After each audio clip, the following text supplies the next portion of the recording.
硬核低价藏不住，本节目由藏在微信里的同城旅行独家冠名播出。本节目由玩转你我他，让我们乐在一起的可口可乐分享瓶赞助播出。本节目由潘婷胶原泡弹发膜赞助播出，一颗72小时弹韧亮，根源改善发质。万能的淘宝，淘到心头好。本节目由万能的淘宝赞助播出。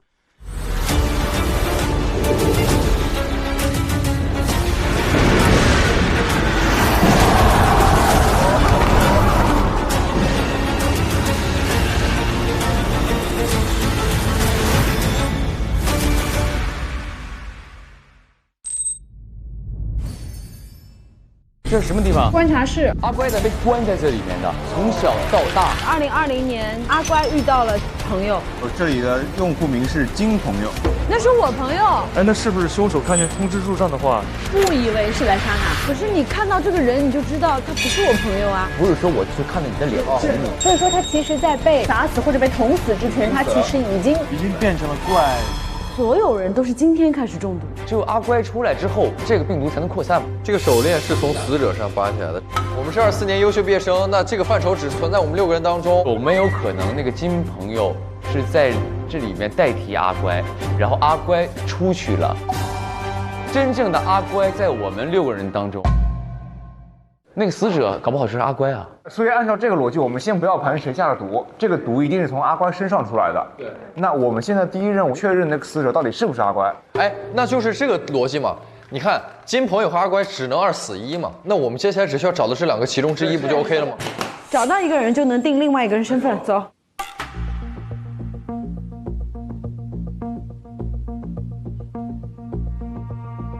等一下，这个是什么东西？这个是一个哈哈镜。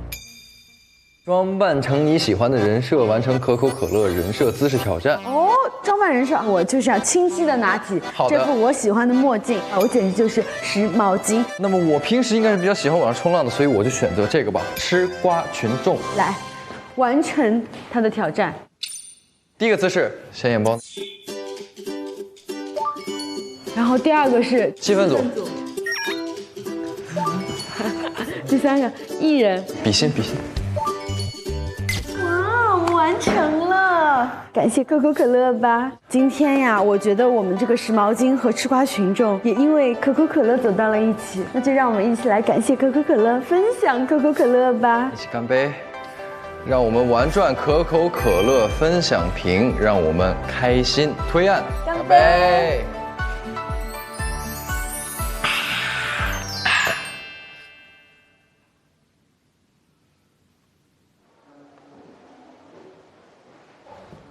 好的，这个是非常重要的一个证据啊，非常重要的证据。我一定会保护好阿乖，他会变成一个正常的孩子，活在阳光下的。这是一张合照，就是刚才那张照片啊。哦，推是罕见基因疾病的诊断标准和临床实践指南。近期医学专家就基因疾病展开了研讨会，会上有专家指出丧心病狂症的诊断标准。丧心病狂属于一种神经系统障碍，以突发性不可控的极端情绪为核心。不过此病并不频繁，几年发作一次，情绪失控，瞬间从平静状态转入暴怒狂躁模式，失去自控能力，行为异常，自残、攻击、撕咬活物、破坏物体，语言能力暂时退化，生理反应，肾上腺素水平异常升高，痛觉暂时钝化，感觉不到疼吗？对，意识障碍发作期间可能出现现实解体感，无法认知现实的事物和人，发作后则会导致片段性失忆。所以其实所谓的怪物，就是得了这个罕见基因病的人。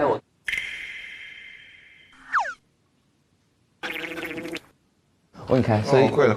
装什么00后啊？反面。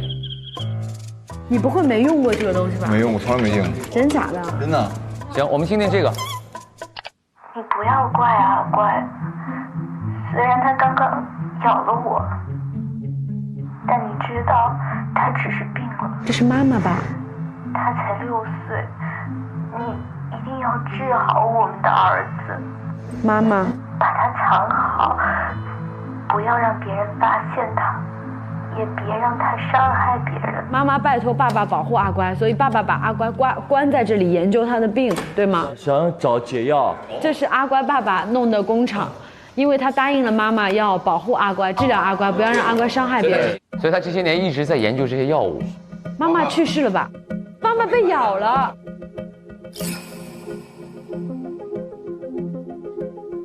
他的爸爸为什么在这种情况下会变成他最讨厌的人呢？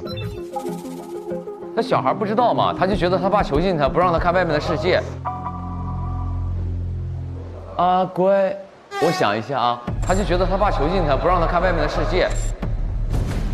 阿乖遇到了朋友。7月，我收到退役导演专业的录取通知书，那是我最向往的顶尖艺术学校。2024优秀毕业生纪念。优秀毕业生是我们6个人都在。我们今天死的面目全非的那个人，才是我们那张6个人毕业照片当中的其中之一。如果4年前那个是金朋友，有没有可能那个金朋友是在这里面代替阿乖，然后阿乖出去了？24年之后毕业，跟我们一块儿毕业，那个真正的阿乖在我们6个人当中。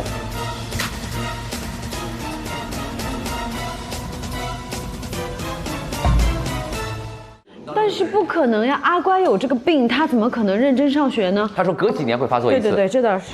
这个阿乖一定是这样逃出来的，然后他用勺挖那个道，也就是他准备好了，但是没有人替代他关在这个里。死的这个人刚才说的逻辑是金朋友嘛？如果他是金朋友，也就是金朋友替这个阿乖在这里做那个病号符，所以他把病号符换下来了。就那个红头发是金朋友。对，所以他那个说纸条上面写着我要找那个人报仇，其实要说的是阿乖，要找阿乖报仇。不，我不同意你这个观点。你说，比如说，金朋友来了，阿乖跟他相遇了，然后阿乖说，那我就以金朋友的身份出去生活好了。不，那我可以换个人身份，我可以叫宁缺毋滥，我可以叫科班出身。可是我们只是在学校认识的，我们之前是不认识的。那科班出身去哪里了？如果他替换了科班出身，不存在，我可以虚拟一个科班出身出来吗？我觉得有一个最关键的问题是，这个是从哪儿来的？如果手环是阿乖的，金朋友怎么得到阿乖的手环？只有我们6个人才会有。那如果他身上有，是他找他的时候抓过来的吗？是这样的吗？是抢过来的吗？我想盘一下时间线，因为他中毒的时间就是12点半嘛，对吧？他是22号，今天是23号，对不对？对，所以是22号晚上8点看到他咬袖子，也就是咱昨天还在犯那件案子的时候，他这件事同时在发生。对，是这个道理。8点30的话往回推8个小时，也就是中午12点，12点我们俩在干坏事呢。我刚才就说一个逻辑，就是我们当中一定有个坏人嘛。没错，肯定是还得有的。这个得再找证据在，还有什么东西没打开过？那个锁还没有开吗？哎，对，这一下是的。这个上面有没有什么数字之类的？2003，这个2025，实在上面有一个日期。给我来，你看就是不是这个时代的人？有一个12月31号，你先试一个1231打开了，厉害。那另一个就是2003有一个关键的数字。不对，你不要怪阿乖。妈妈是什么时候死的？6岁，他说他6岁。他的年龄和阿金朋友是一样大，一边大。哦，18岁。对啊。2020年是18岁，那就是2002。02年。还是你聪明啊。 6666。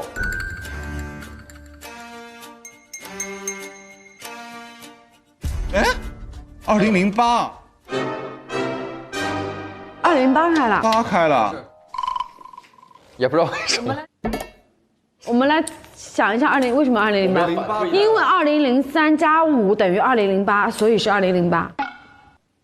那我还可以说是2000加8等于2008，所以是2008呢？对啊，那就更可能是2008，因为我们做了2个算术，答案都是2008。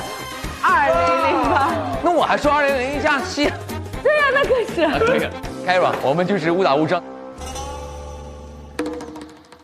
2020年是18岁，那就是2002。妈妈是什么时候？6岁，他说他6岁。啊，2002加上6。哦，对呀，当然了，还得是凶手啊，还得是凶手聪明啊。阿乖整形手术。2020年9月18日，全脸声带修复，因遭受外部冲击，面部和声带完全损坏，需进行修复手术。阿乖又想逃跑，还弄伤了自己，他受伤很严重，必须通过手术帮他修复。幸好这次及时发现阿乖了，为了防止他以后再逃跑出事，我要给他戴定位手环，戴个定位手环。什么意思啊2024年10月18日，阿乖的身体彻底康复，样貌和声音已恢复。这个我告诉你，这个，你看出现整形这个东西，就一定代表会有身份替换的这个点了。没错，你看啊，2020年9月18日，它是出现了全脸加声带的一个损坏，然后手术，损坏原因是因为遭受到外部冲击。2020年9月18日，你回想是不是你们俩开车？不是，是8月15日。对，所以8月15日嘛，他不是全脸缠的绷带嘛？对，所以被手术的那个人是金朋友。不用看那个，看这个。死的就是阿乖。啊！阿乖还活着的时候，他体内的病毒并不致死，且不具备传染性。OK。若阿乖死亡，病毒会在8小时内发生变异，病毒彻底变异后将具备高传染性。然后呢？与此同时，已死亡的阿乖会出现头发变红，皮肤长出红色纹路等体表特征。且会重新获得行为能力，表现出高攻击性并传染该病毒，成为真正意义上的感染源。已死亡的阿乖会出现头发变红，皮肤长出红色纹路。好吓人啊！阿乖，我一直关着他，他不理解我也没关系。为了治好他的病，我要把所有时间都用在实验研究上。最后一页是2025年4月22日晚上8点，我才发现阿乖不见了，一定是又跑出去了，我得把他找回来。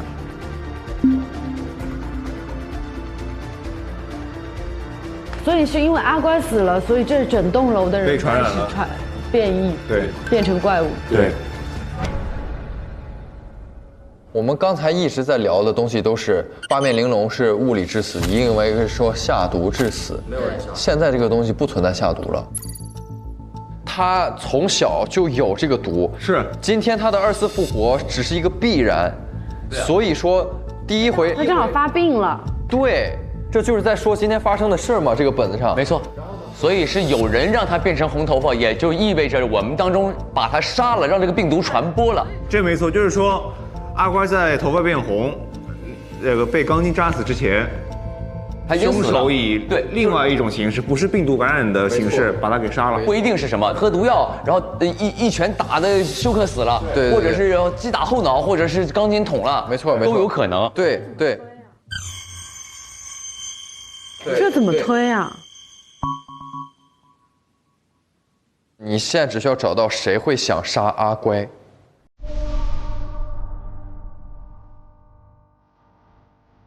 今天死的那个肯定是阿乖，是没问题的。对。那等一下，我想问一个问题，这个整形手术的它出现的意义是什么？如果阿乖就是阿乖，阿乖也乖乖的在里面待着，这个阿乖是否是在这个期间和这个人不知道，就是这个人一定跟阿乖长得一样的存在吗？对。有一个纸上写的。我把你当朋友，可你却想杀了我，还之类的。宣传单9号那个9号储物间的那个柜子旁边，你当年居然这样，我把你当朋友，你却想杀死我，我一定要找你报仇。会不会是金朋友跟阿乖说的？我们先捋清楚啊，阿乖死了是不是？阿乖被我们其中的一个人被那个凶手给以一种形式给杀死了。我们先捋最浅显的，凶手为什么要杀阿乖？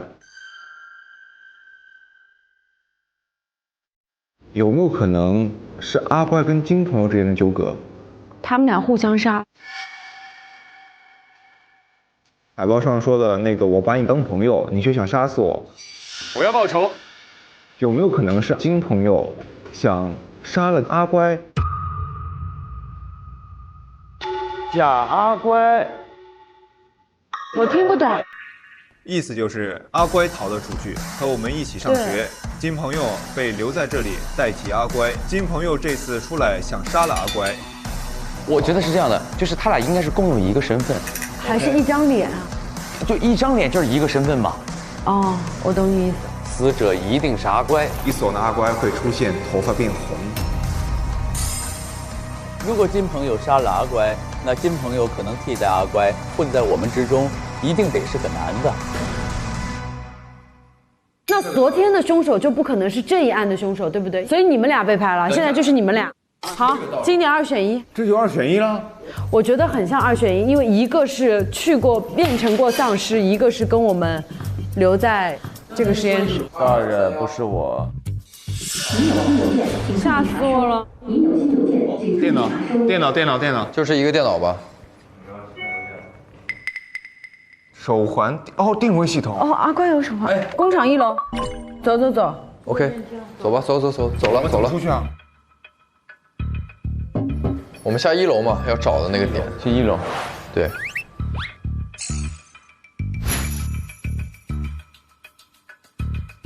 电梯右手边。不是，应该是这个。就是这儿。电梯右手边直接是这样。应该不会再有怪物了吧？不，没有怪物了。哎，这有个表在这儿，定位在这儿。那所以阿乖的手环为什么会在这儿呢？来，我们开始找吧，来。哎，不，这什么？有血，带血的瓷片。哎，那个桶有东西。啊，对。哎，有一根钢筋，哎，带血的。拿着这个带血的钢筋，拿着。都拿着先。这里还有什么东西？再找一找。找完了吗？先找一找砖头底下吗？对不起，怎么了？有字在哪里？哦，对不起。谁对不起谁啊？这是个通道，这有个通道。我刚刚去看这个后面有个通道。我们看看这是哪儿？这出去了就是大楼外了，哥。哦。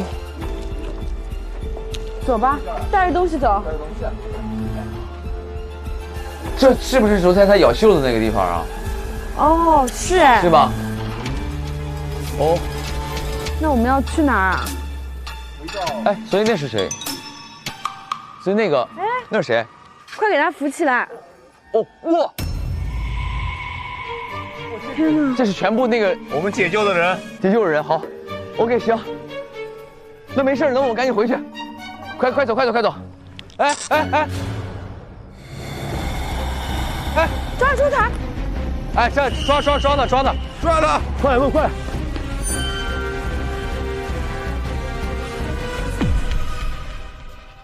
你们怎么这都追不上了？不是，他跑太快了，没办法。话都让你说了啊！谁剪开了锁？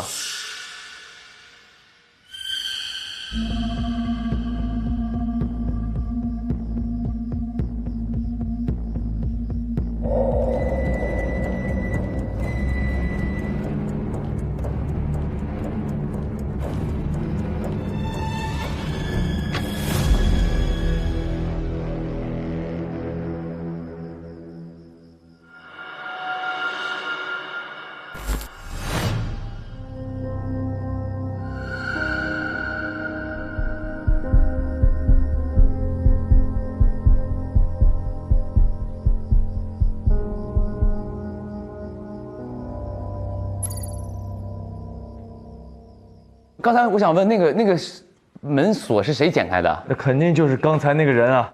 神秘人，他抱了一个小盒子，里边像一个那种盆景，景观。对，像那个沙盘演绎的东西。哎，你们调查的怎么样了？有进展了吧？我来给你们送点东西。 OK。解谜、推理、检验，同城全面在线。这是同城旅行为大家准备的搜证助推工具，希望能帮助大家梳理信息线索，理清逻辑脉络，探索真相时刻。我们同城出发！谢谢。这怎么啊？相信你们一定会很快洞察到真相的。我就先去忙了，拜拜。看看桶里的东西吧。好，来看。我这有一个，刚才捡了个手表没拿出来。已损坏的时间是4月22日中午12点15，也就是我们的判断是对的。他在昨天中午12点15的时候就死亡了。中午12点15，大家都在干嘛？昨天中午12点15，哎，我们是不是在一起啊？这跟干嘛没关系啊。我们来看一下12点15你在干嘛？赶紧交代，昨天中午12点15你在干嘛？12点的时候，我在厕所。这个时间我22号我在厕所护理我的口腔，因为什么呢？因为我担心有吻戏。你骗人，我没有看到你。你也想说说？对，我12点到12点半拉肚子。我也没有看到你。等等，好。直接是经典2选1。经典2选1。我护理口腔没有去坑里护理。我知道。你拉了半个小时吗？对啊。我护理了半个小时啊。对啊。那不就行了？但我没有见到你。我也没见到你。他有没有说谎我也不知道。我只能说他肯定不在。我12点到12点半在红毯附近的洗手间护理口腔。你在？你呢？我12点到12点半在办公区的厕所。你把墨镜给我脱下来。对，你不要躲避我们的眼神交流，这样是会更有嫌疑的。对。12点到12点半，我在休息间休息，还抽空做了一下台词训练。我在这边厕所没有听到你做台词训练。我做的是那种小声台词训练，就是我在练那种这样的台词，你当然听不见。我要练的是我以后当演间谍的时候，我怎么传密信。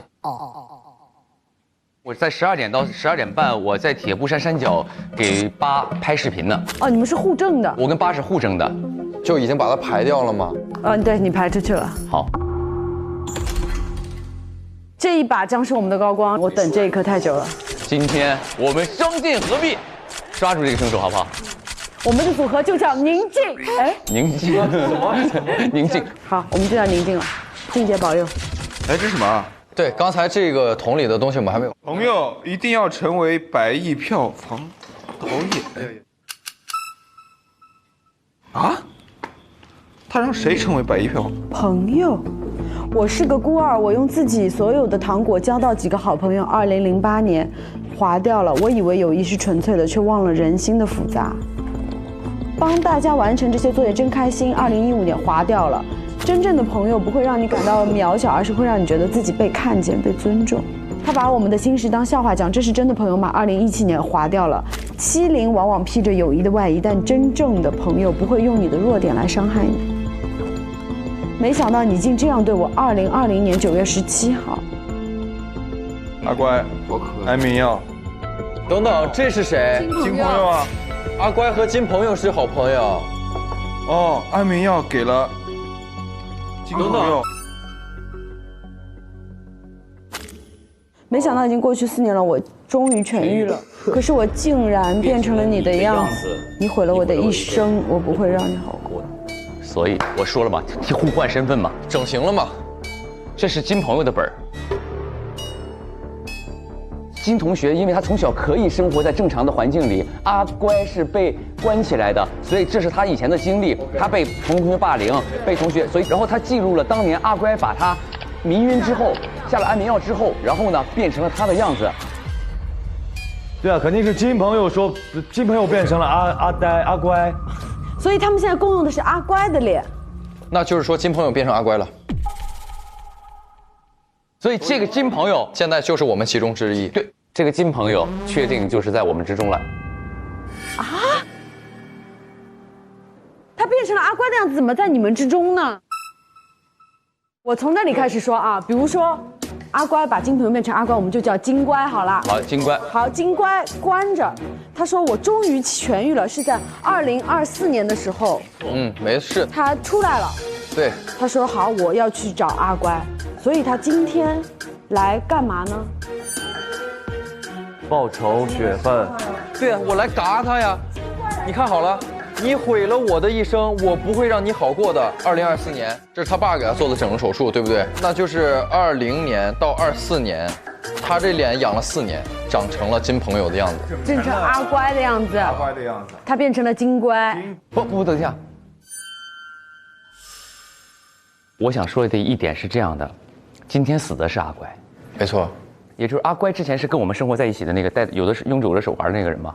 对。今天这个凶手是金朋友。金朋友，对啊，现在在我们这几人当中啊，也就意味着他之前跟我们没有在一块相处过，因为他被关了4年。对，金朋友被当成阿乖关起来，他是什么时候逃出来的呢？是昨天一早，对不对？对，晚上8点，我才发现阿乖不见了，一定是又跑出去了。我22号早上大概8、9点左右，我看见一个人，他是穿着病号服，之后我还在工厂和推百亿影视公司门口看见过他在那儿瞎溜达。昨天他突然有机会逃出来了，把阿乖干死了，他来当阿乖的身份。对啊，以前混的是阿乖，现在混的此时此刻是金朋友。谁现在找的是谁？是我的那个金朋友。对，就是阿乖想跑，把金朋友留在那儿，当成了他爸的实验品。对，他自己阿乖自己跑了。对，是的，对的。所以我们现在要来找跟我们上了4年学的阿乖是谁？他现在已经被替换成金朋友了。看看剩下还有什么线索。那个对不起，我也觉得有点奇怪。那个对不起谁写的？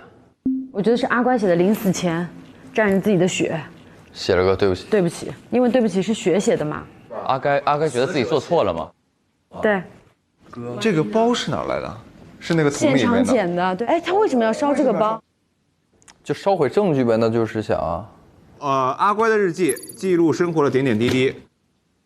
在退役的4年里，我过上了曾经只能想象的生活，遇到了各式各样的朋友，他们教会我成长，教会我什么才是真正的友谊。我见到了很多新奇的人，也听闻了很多诡异的事儿。有人跌入深渊，也要拉朋友垫背；有人向朋友卖惨，获取资源；有人在生命遭到威胁时，用朋友的死换取自己的生。有人利用朋友为自己出头，有人通过算计让朋友替自己受过，有人自己犯下错误却让朋友来背锅。他们跌倒时，他们陷入绝境时，不想办法逃出去，而算计着如何让别人替自己受过。他们无力翻盘时，不是承担后果，而是寻找着下一个可以替死的人。我把这些事儿随手记录下来，整理成了推忆鬼事。哦，这本是他写的推忆鬼事儿。虽然这些事儿可听起来像恐怖传说，但真正的恐怖的故事或许是我的过去。我曾是困在铁笼的怪物，爸爸用黑暗治疗我，最终把我变成了黑暗的一部分。最近在论坛上认识了一个新朋友，名字叫推好，我们经常互相分享生活中的事儿。原来他的真名叫做实习生。认识了一个新朋友，名字叫推好，所以他俩都认识实习生。都分明和实习生是好朋友。他告诉我，真正的友谊不需要用伤害自己、伤害别人的方式来兑换。谢谢你，推好。退役4年，我当过退役之星，也是退役优秀毕业生。终于要毕业了，我一定会有更好的未来。哎，咱们几个是不是都是退役之星啊？对啊。这个就对了，这个对上了。第一页上面还有小纸条，看看。倒霉蛋会替我留在这里，被囚禁，而我终于得到了自由了。就是阿乖，阿乖让金友替换了自己，没错。对，然后阿乖出来在退役生活了4年，并且在退役里面拿到了退役之星。还有什么线索吗？这啥？这啥呀？这啥？这刚才没有看到这个。黑万能黑市交易回执，交易内容典当8星8钻长命金锁1个。以上内容完成交易，双方需遵守绝对保密原则，即刻生效。交易人阿乖。一份2002年出生的无任何亲密关系的男性身份证明。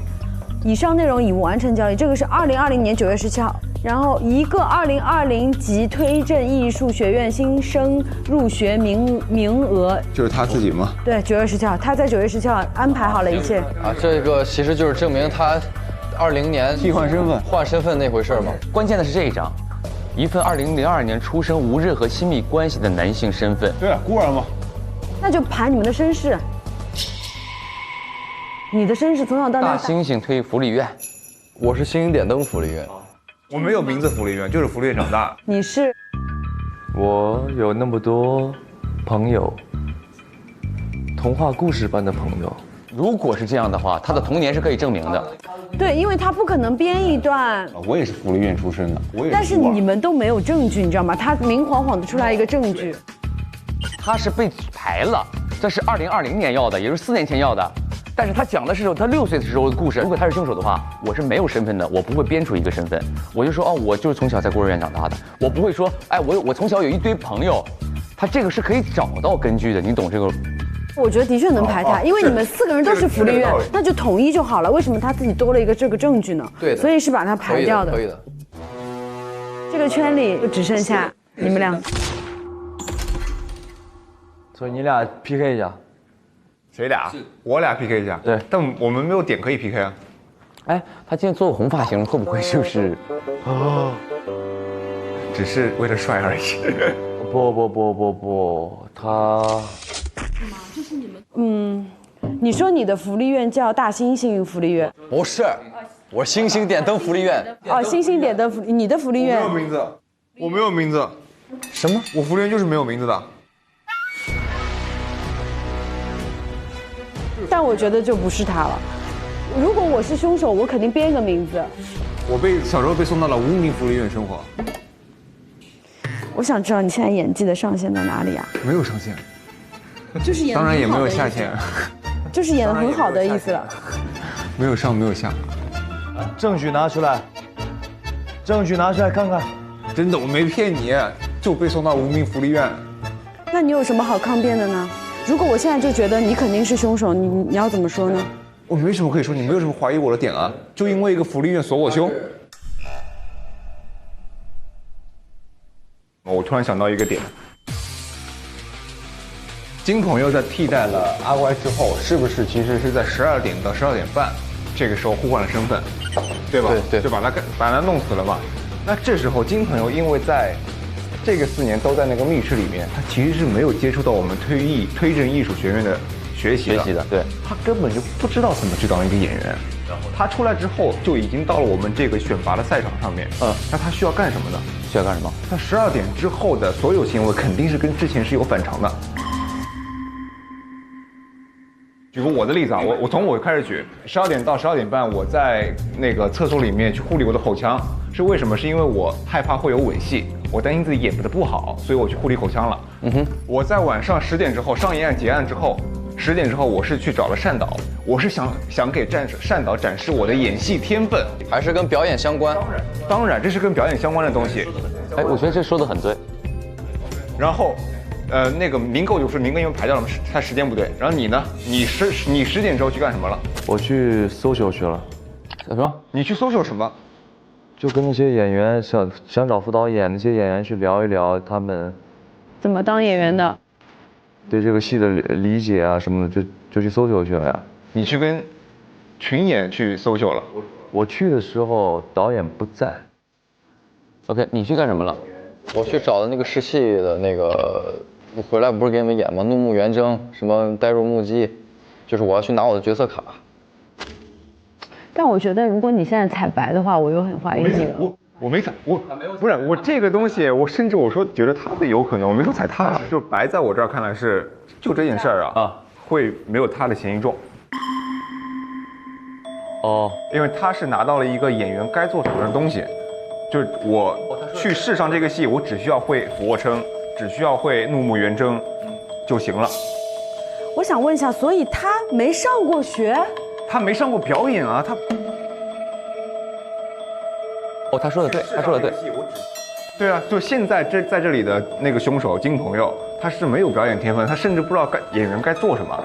哎，他刚说的这个点提醒了我一点，你说，就是我们也是换人格的这个东西啊，换回来之后，我们要去在这个人里面进行生活。假设说这个人换回来之后，在这个新的环境里面生活，接触一帮新的人，你觉得这个人还会不会选择跟以往在他生活中亲密存在的人去进行更多的接触？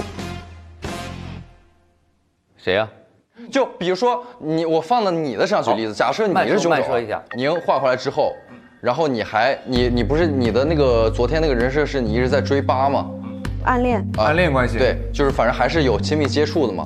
比如说，在这个人回来之前，你跟这个八不是就一直已经有接触了吗？不是。回来之后，你再继续还会选择跟他一直接触吗？这个过程当中会不会有露馅的风险？等一下，你知道吗？我表达点是这个，对吧？你 get 到我的意思吧？对吧 ？OK。我们现在的共识还是谁2选1？嗯，你觉得是我们俩2选1？对，我也觉得。我也觉得是你啊。他有问题。啥？就是他。大家跟着我一起投他吧，他是杀手。等一下，我刚才突然意识到一个问题，因为我现在干净的嘛，所以我发言相对来说，对你随便说。一份2002年出生无任何血缘关系的男性身份证明是在2020年买的，对吧？也就是他在2020年入学的那一天，假造了一个身份跟我们一块入学。对对对，9月20号入的学。刚才想说一个非常确凿的一个证据，想要指证是他。说来听听。你说，把你的推到最可能。我们刚才去过阿乖的房间嘛？咱先说一个前提是阿乖顶替了金朋友，在他18岁的时候来到这个世界，跟我们一块上学吧？对。也就是他之前的世界里都是在那个房间里，对，他对外界不了解。没错。然后，但是他的房间里有好多童话书。是的，是的。打个比方，我是被囚禁了18年，我18年第一次踏入社会，我接触的都是童话书，我给自己起个什么名字呢？白马王子。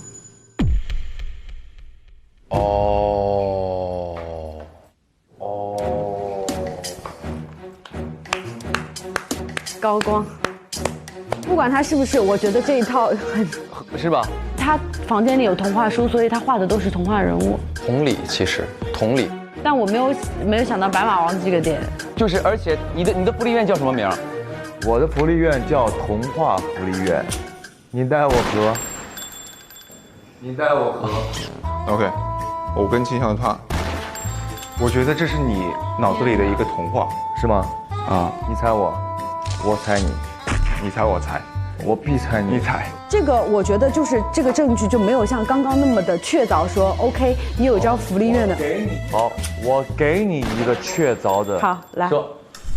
我在讲述我故事的时候，有没有说我想努力成为一名什么，而让抛弃我的父母后悔抛弃我？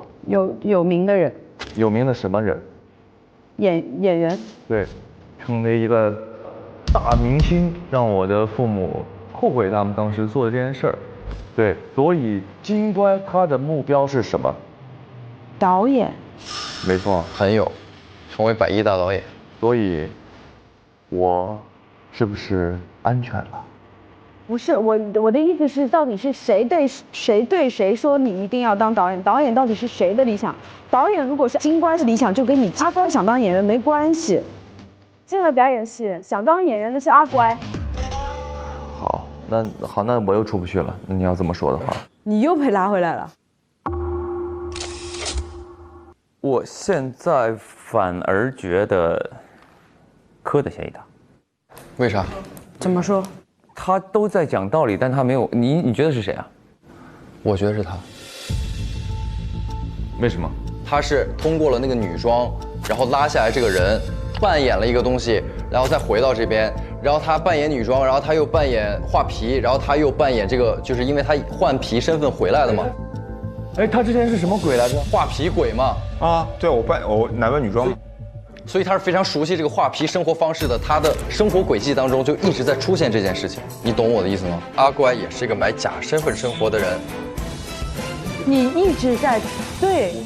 今天的主要逻辑就是在换身份而活。换身份而活，就是我们以别人的面貌生活在这个世界上。那么我平时除了我的本人生活以外，我肯定还会运用我的这个技能。好了，画皮鬼，我投他。本来我也觉得是他。不，你这是强词夺理。为什么是强词夺理？他做人做事的方法就是顶包换脸假扮。对。退役之星是假扮拿下来的。对。没有，他是女扮男装，跟那个退役之星有可能拿退役之星那个人聊天儿。这个跟金朋友有什么关系？你别被他带节奏了。如果我是阿乖，我以前我会男扮女装，我会所谓的画皮，我有这项技能非常成熟。那金朋友他替代了阿乖之后，为什么跟这个画皮有关呢？我们要讨论的是被替换之前谁更像阿乖，被替换之后谁有金朋友的特点。这怎么找啊？我觉得是他。为什么？因为我们所有人都不敢确定某一个人的时候，他揪住了一个点，一直在攻击他。不是，我们两个2选1的时候，我们两个对辩这件事儿没什么问题吧？你凭什么认为是你俩2选1呢？凭什么？我们确定了你排了吧？啊，我们确定了他排了吧？为什么确定他排了？现在没有啊。我觉得只有凶手可以确定2个人都被排了。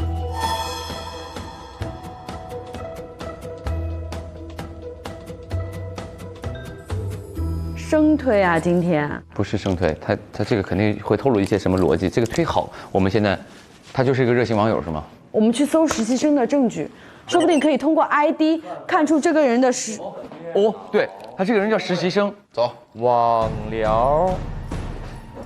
哪有出现过这个啊？听到过。有实习生，怎么着？你害怕我们找到实习生？哎，这个是实习生吧？对不对？这个电话。谁打电话？这个电话。哦，对，有电话的这个。阿乖哦，这个人他就是跟阿乖聊天。哎，对，她是阿乖的好闺蜜嘛。阿乖说：“好羡慕，我也一定要成为退役之星。加油，你可以的。”给你说个小秘密，我想谈恋爱了。哇，祝福你，我的朋友，希望你可以拥有一段甜蜜的恋情。这是23年1月份，很久以前了。这是23年年末，我最近压力好大，心情很郁闷。我的朋友，不要有那么重的包袱，我会永远为你加油。希望你每天的心情可以像冬日暖阳一样灿烂。阿乖说，前几天朋友不小心在我手上划了一个伤口，我怕朋友被老师指责，我就画了一个太阳遮住了伤口。对，那你现在好了吗？不用担心，已经痊愈了。伤口有疤。哎，不对，哎，22年说我一定要成为退役之星，那就是22年的时候还没。你是几年的退役？我是22年啊，我排掉了。直接锁胸啊！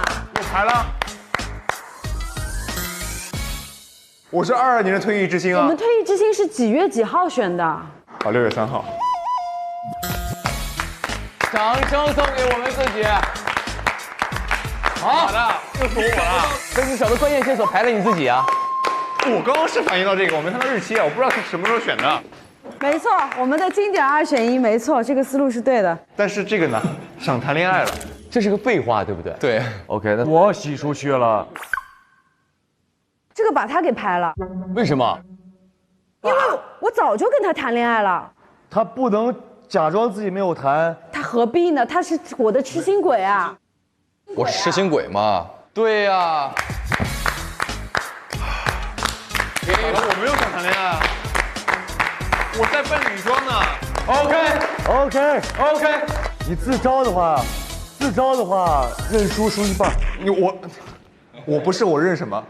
他又不像，没有啥像不像，所有的证据都指在这儿了，有什么像与不像呢？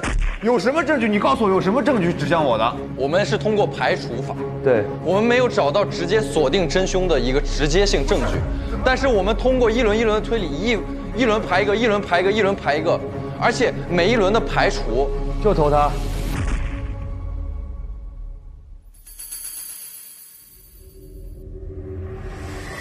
哎，我觉得这一句话是可以排我的，我先自证一下哈。你说。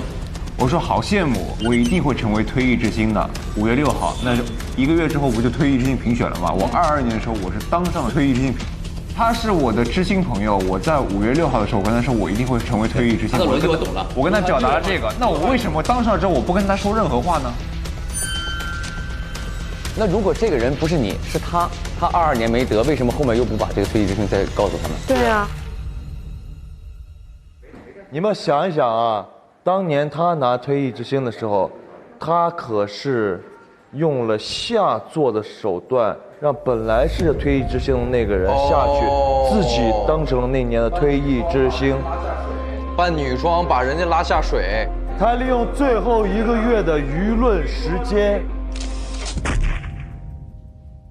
投票吧，投票吧，投，你们投我，只有你了。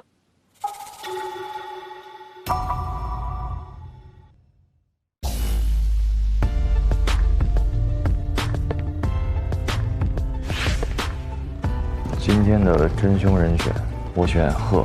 作案动机就是为了复仇，作案过程利用了病毒。我锁定的凶手是，聪明的你有没有发现呢？很纠结，因为我的2选1是在白马王子和柯2个人中间的，这2个人在我心里是2选1。今天我选的真凶人选是。今天我的真凶人选是，在我心里，柯和贺这2个人嫌疑最大，所以呢，我就把这一票投给了。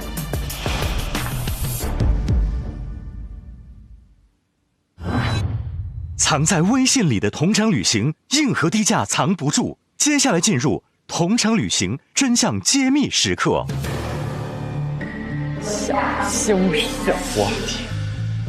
好，在今天的案件嫌疑人中，有3人获得票数。获得票数的就是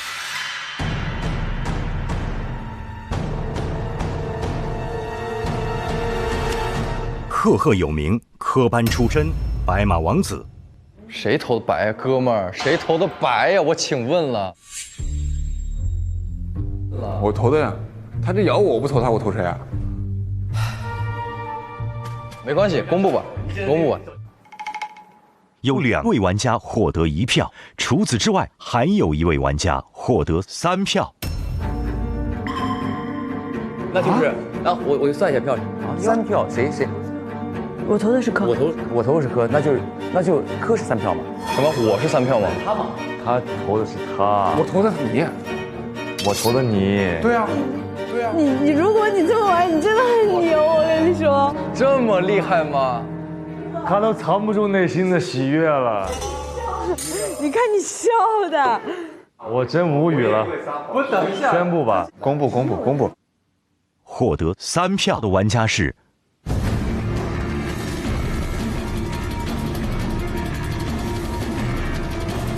赫有名。哎，我是金字招牌，我要投的是贺。今天我的真凶人选是贺，我选贺。我是因为柯最后的那个状态，我觉得他更像一个凶手，所以呢，我就把这一票投给了柯。真凶人选是白马王子，他一直在踩我。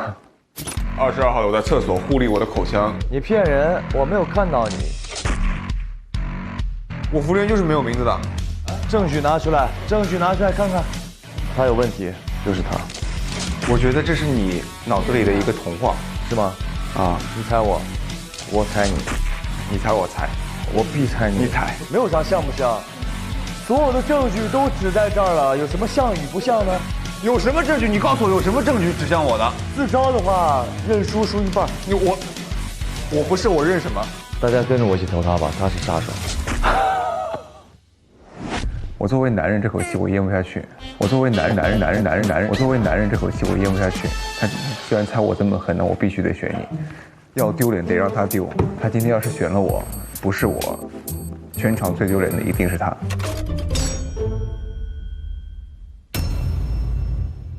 不是，等一下，他今天哪里践踏到你的尊严了？我要请问一下。一直在咬我啊！咬你怎么啦？他咬每个人。他就是凶手的状态。我跟你说，白，真的，如果我不是凶手，你丢大脸了。不重要。但是我今天为什么投你？是因为你太咬我，作为男人的尊严，我必须。好，你这么解释是可以的，这么解释好，真的 OK， 还能这样？好，面子游戏吗？男人的尊严不能。男人的尊严比听钥匙重要。面子游戏吗？那还是投的是对的呀，对啊，我俩这票还在他那儿啊。他投的我。那还有谁投的他？你投的我。你们俩，你3票投的我。我没有投他。我也没有投你。啊？不可能，那怎么可能啊？我真的要起鸡皮疙瘩了，谁还在搞？接下来，公布大家是否锁凶成功了呢？看看谁伪善的面具摘下来。我已经准备要捶你了。你捶我干嘛？如果我投错了，我就捶你。投错了跟我也没关系啊。不，本次游戏，嘘，你说呀。本次游戏失败。等一下，那是谁呢？你呀。你还演？不对，真凶就是。不对，等一下，他呀，不是。等一下，你让他报，你让他说，你让他说。OK， 没问题。现在我再让他说，我再让他说。他呀，不是。嘿嘿，真凶就是科班出身。我真无语了。你玩的太好了，不是你投谁啊？我说我投他，我就投他了。他双票是吧？他有双票权。还有 double。今天我跟你说，最蠢的就是我，最坏的就是我。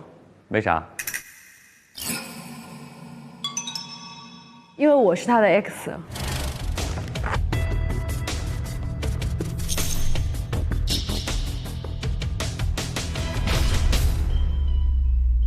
啊，你是 X 啊？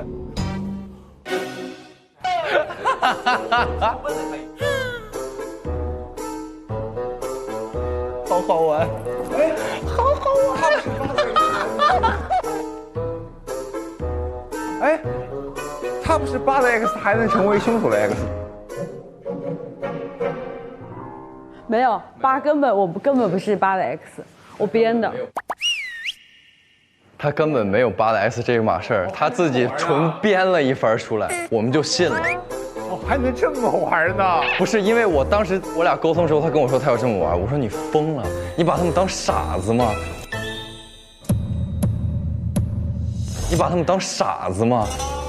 因为你们完全没有再去想我是 X 的可能性了。对啊，这主完全剔除了嘛。对，而且后来8走了，我才敢这么玩。还是他玩得好。对，他玩得好。捶墙的人，你偷偷睁眼，我不讲好吗？刚刚那个睁眼游戏有人睁眼了，就是阿8嘛，对吧？对，他是杀手，我早就知道了，因为我是他此案选的 X。咱先说一个前提是阿乖顶替了金朋友，在他18岁的时候来到这个世界，跟我们一块上学吧？对。打个比方，我是被囚禁了18年，我18年第一次踏入社会，我接触的都是童话书，我给自己起个什么名字呢？白马王子。哦。高光。我觉得这是你脑子里的一个童话，是吗？啊，你猜我，我猜你，你猜我猜，我必猜你，你猜。我觉得是他。哎，他之前是什么鬼来着？画皮鬼嘛。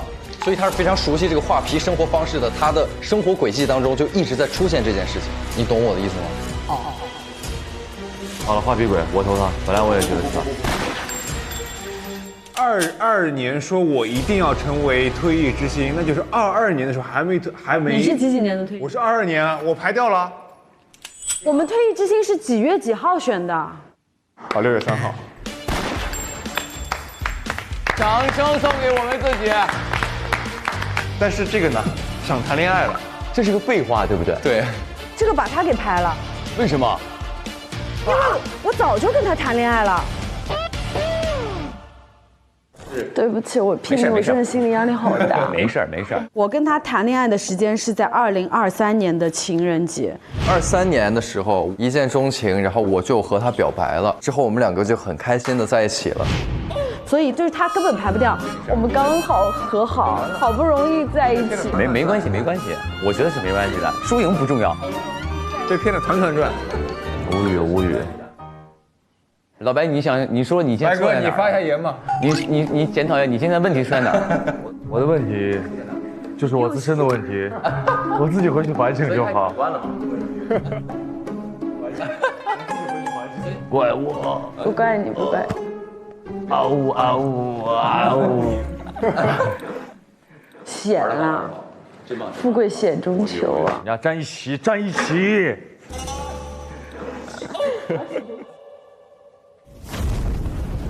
其实他今天要踩我这番，我们2个商量的是，针对他的打法，就是做给他看的。对，就是因为害怕他，所以我们2个要一直有这个。对啊，因为他说这个可以做给你看，但是你俩的票，我其实只需要1票，我拿到他跟他的这票其实就够了。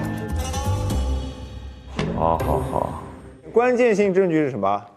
关键性证据是一条逻辑链，在死者右手手心有一个太阳图案的血印。死者阿乖曾经跟推好聊天时提过，为了帮助朋友不被指责，将朋友造成的伤口画成太阳形状。这次的情况也一样，凶手在杀人时首先打晕阿乖，将自己身上穿的群演服和阿乖的服装全部替换，包括衣服、裤子、鞋子、首饰。没想到阿乖提前苏醒，凶手当即动手杀人，因此遗落了退役优秀毕业生手环。此时凶手手上戴的戒指在阿乖手心划伤，留下了血印子。之后凶手销毁其他证据离开。此时阿乖并没有死，他知道自己命不久矣，担心自己的戒指会成为锁定代替自己朋友的证据。出于对金朋友的愧疚心理，他用碎瓷片将这个戒指留下的血印多划了一些伤口，变成了一个太阳的图案，并在石块上留下了对不起的心声。代替阿乖的金朋友回到休息间后，摘下戒指，简单化妆，在22日12点30准时混入了大家之中。别废话了，快发我久违的金钥匙。在这儿。来吧，这个你来发。我强行把他的钥匙发给你俩。没有这样，你发给他吧，好吧？因为你俩属于，而且我发给金。OK。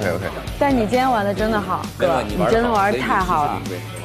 我都那样了，你一点不受我干扰。你今天玩的真的好，没有你真的玩的太好了。好，这次吧，我就先收下了。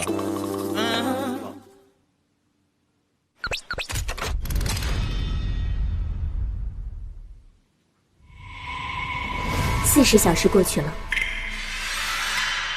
你们这次找到了什么疑点？有什么可疑人物吗？今天咱不是看到那个黑衣人了吗？他端了一个类似一个盒，那边这盒里边是个房子，然后有个小院儿，什么一个家园的那种感觉。哦，是放那儿的本来。还有一个点，啥？咱们有个新闻嘛，说调查推田食品厂那个本子上说死了7个人，隔壁推田食品厂发生爆炸。按照老板推百亿要求前往隔壁巡逻调查，从工厂内搬出7具尸体。那个叫安文哲的那个人应该是死在里面了，但是没有他。没错，少的那具尸体，少了安文哲的尸体。对。为什么要偷尸体呢？哦，有个推土机上面有我们的监控，就是有人在监视我们，对不对？还有一件黑色的斗篷。是。生活当中有人在偷拍关注我们的。对。应该就是那个穿黑袍子偷那个盒的人。你连杀2人啊！还没出来。这你再不给你抓起来，我真的觉得有点。今晚上第一个睡不着的有了。那这次你们找到炸弹了没？没有炸弹，这次没有出现炸弹。不会又把我们炸死吧？又要爆炸了？那我们应该也先找办公室这次。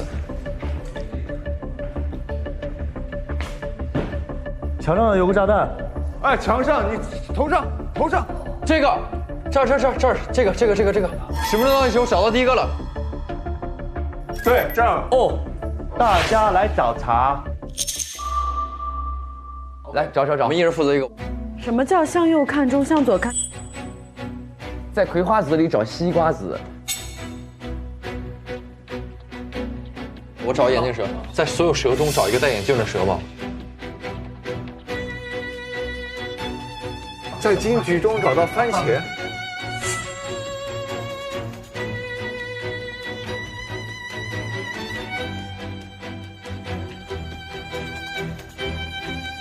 哎，我找到了，兄弟们，我找到了。29。是不是可以捅开？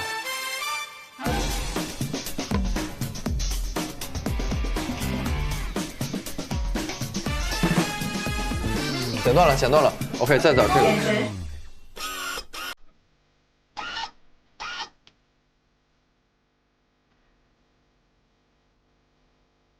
这个向左看，是不是55？确定了吗？55。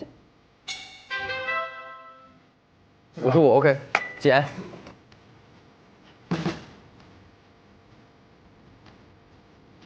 呀，哎，这是个西瓜籽，为什么？正在这儿呢。啊，对，是他。找得好，15。朋友们，我眼睛花了。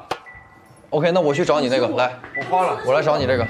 在金桔当中找番茄吗？对，我来。哦，这里还有啊。在推中找谁？在叶中找青蛙。谁？在这儿啊，我这个找到了20啊。20，里边有线吗？有线，剪断。青蛙，还有7分钟。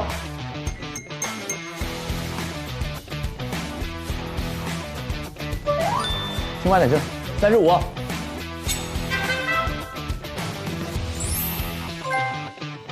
就差1个了吧？哥们儿，番茄不该是红的吗？为什么怎么金桔跟番茄长得有哪里不一样？我请问一下。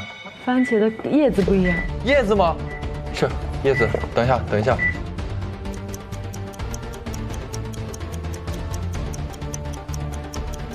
你觉得是哪个哥？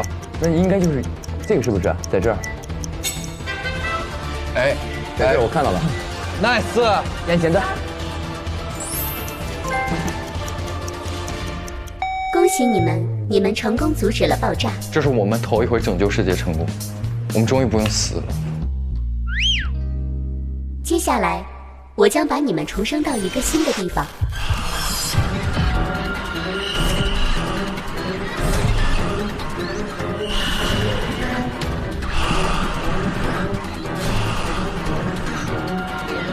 那里叫做古德豪斯。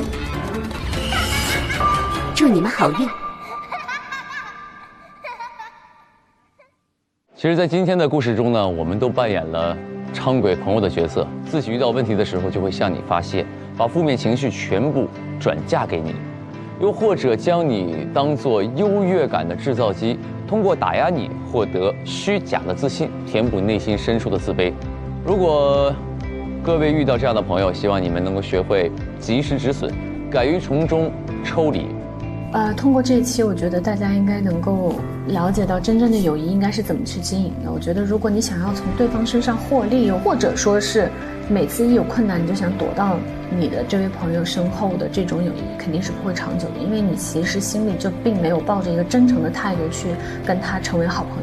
那我觉得好朋友应该是在困难时伸出双手，在他有好事的时候为他送上祝福，真诚以待才是最好的相处方式。这次的故事当中呢，阿乖他为了获得自己的生活，为了获得自己的自由，反而出卖了他的朋友，让自己的朋友顶替自己生活在了一个被囚禁的环境当中。这其实是在我们生活中，这是典型的伥鬼朋友的表现。有些朋友会来用自己的情感来 PUA 你，如果遇到这样的人，大家一定要远离它，一定不要让自己的情绪积压在自己的心里边，这样只会让你的状态会越来越差。大家一定要懂得拒绝，从生活中去拒绝掉长尾朋友，从生活中去拒绝掉这些让你情绪出现不良积攒的人，你的生活就会变得越来越好。我觉得没有必要因为一件不好的事或者一个不好的人而认为这个世界都是对你有恶意的嘛。你如果永远都因为某一件事和某一个人完全封闭了自己，那你不是在惩罚那个人，你是在惩罚你自己啊。我觉得人总是要成长的嘛，吃一堑长一智。我觉得最重要的也是要保护好自己。亲密关系是需要我们用心经营的，每一种关系都不是理所当然的。亲疏有度，才能久处不累；远近相安，才能彼此牵挂。如果我觉得做朋友只是一味的向朋友索取情绪价值的话，去强迫对方弥补自己内心缺失的安全感，其实是对友谊的负向吞噬。当你珍惜的朋友变成了你用来缝合自我创伤的工具人，关系必然走向崩坏。希望大家都可以用真心去对待朋友，同时也收获真心的朋友。我上次录完就跟大家说，我甚至都有了戒断反应，就觉得什么时候再录？然后我以为只有我一个人有这个感觉，没想到张凌辉有这个感觉，他就一直问我，我们下一次录制是什么时候？走，来，收。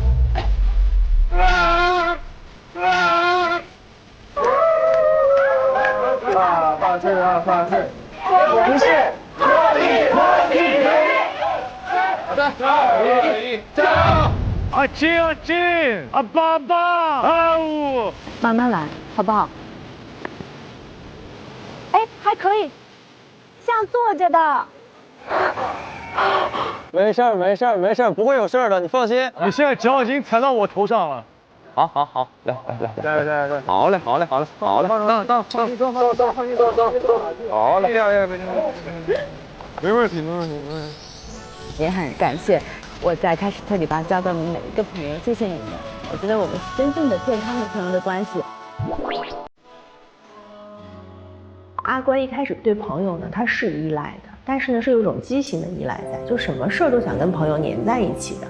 所以慢慢的，当他发现没有办法让朋友完全听自己的时候，这种依赖变成了控制。因为我们总是觉得亲密的人应该去接住我们所有的情绪，所以我们总是不自觉地表露所谓的真实的自己。对亲密的人，我们觉得可以一股脑地把自己给展现出来，但是殊不知这样子一股脑的展现很可能对对方是一种伤害。那我给大家4个亲密关系相处的一个小技巧啊。第一个技巧呢，我们叫做允许不一样，就是我是我，你是你，我们是不一样的人。那我们是因为不一样才走在一起。第二个呢，就是注意我们的表达。这个表达我是多次强调，因为沟通非常重要，但是呢，沟通要坦诚，坦诚不是让你去伤害对方的，而是真诚地表达自己的感受。那第3个呢，就是我们要创造一些亲密对话的时间。那最后一个技巧呢，我称之为做情绪的回收者，把情绪回收了，并且把它进行转化和处理，这是一个非常关键的动作。因为我们经常会说啊，就是我们身在此山中啊，就是看不清楚，所以很需要对方去帮助我们去承接我们的情绪，并且帮助我们一起梳理和进行转化。不要做情绪的垃圾桶，但是呢，要做情绪的回收者。那以上4个技巧呢，就是我非常希望分享给大家的。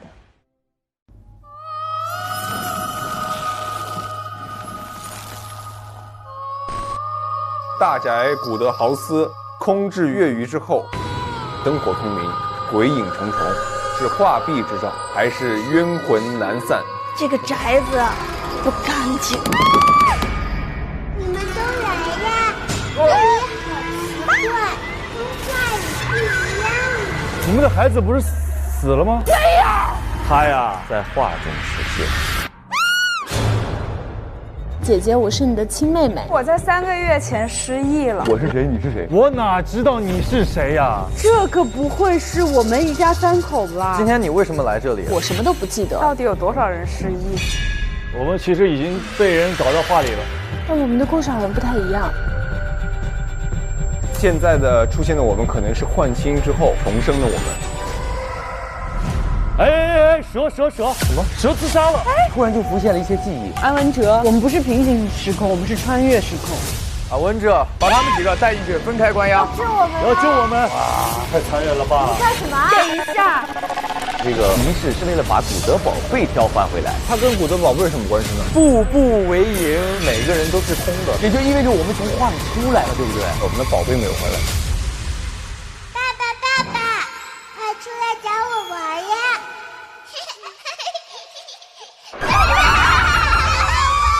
我叫朋友，看着那张脸，多年压抑的仇恨在此刻爆发。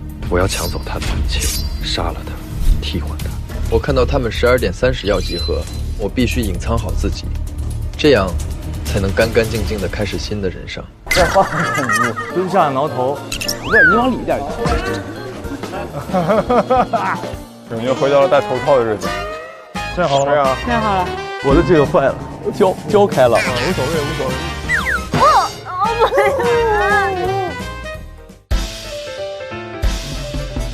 我能放前面吗？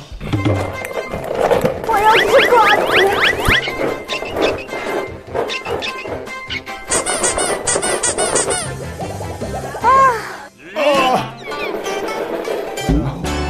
肚子好痛啊！简单的。SVIP 每周4、周5 12点更新 ，VIP 用户晚19点更新，会员抢先看1周。每周3推事解锁中提前解锁角色，每周5开推吧 X 揭秘幕后真相，每周6花絮定时掉落，每周日推事万事屋看推事日常，每周1、周2预告掉落，跟鹤立摸金与推理团一起推事件。本节目由玩转你我他，让我们乐在一起的可口可乐分享瓶赞助播出。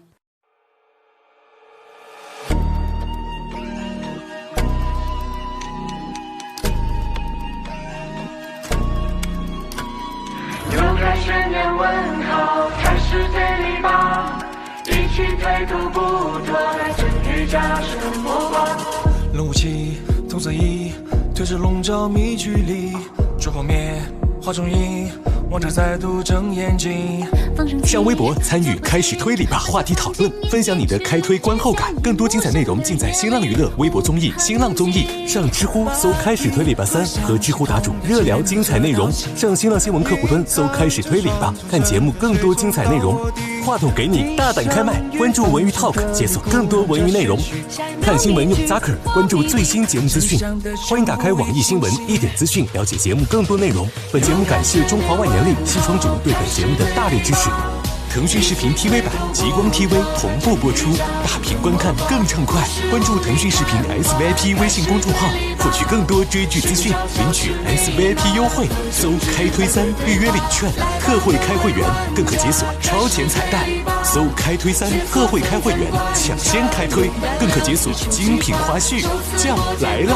腾讯视频会员新品，年轻人的专属。一起联手救出它，活力。